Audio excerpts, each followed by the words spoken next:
Hello. In this video, we're going to look at what the meaning of pi is in a very physical sense. Okay? So, when you look at a circle,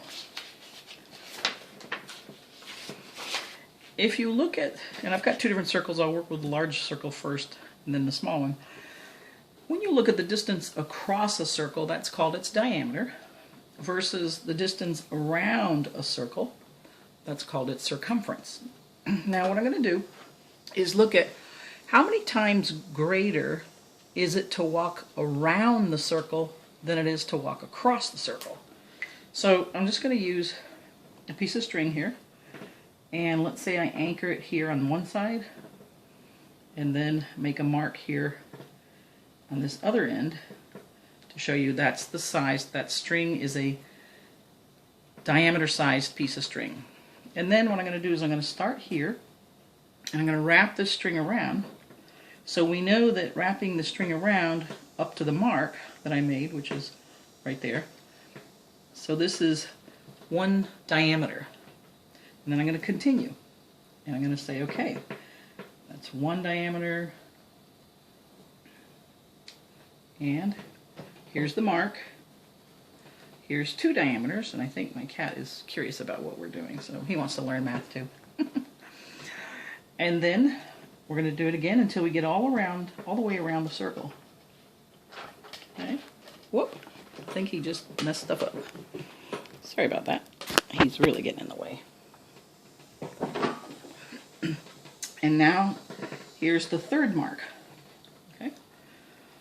All right, so we know we went around 3 diameters and then a little bit, and what you'd have to do is say, well, how much does this piece right here that's remaining, right, from here to here, what fraction, right, so if you lay it straight, what fraction does this piece from, let's say, here to here, where I marked it, represent as the whole length of the diameter, okay?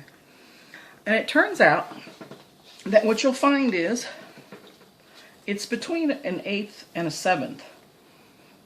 And so the ancients found that pi, this is pi, the ratio of the circumference to the diameter, or the distance around the circle to the distance across the circle, will always be pi. It will always be here, and then of course between 3 1/8 and 3 1/7 is how well they did.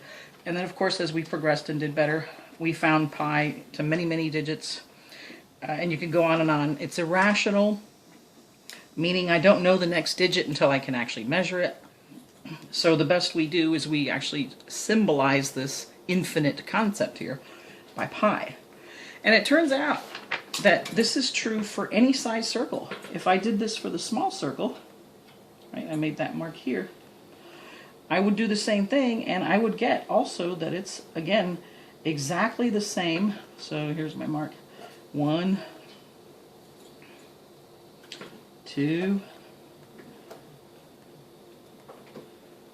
3, and then that little bit would be the same between a seventh and an eighth of this diameter, or more precisely, it would be, again, pi right here. So that's what pi is. It's the ratio of the circumference to the diameter, and it always turns out that it's always pi times more to go around the circle than it is to go across.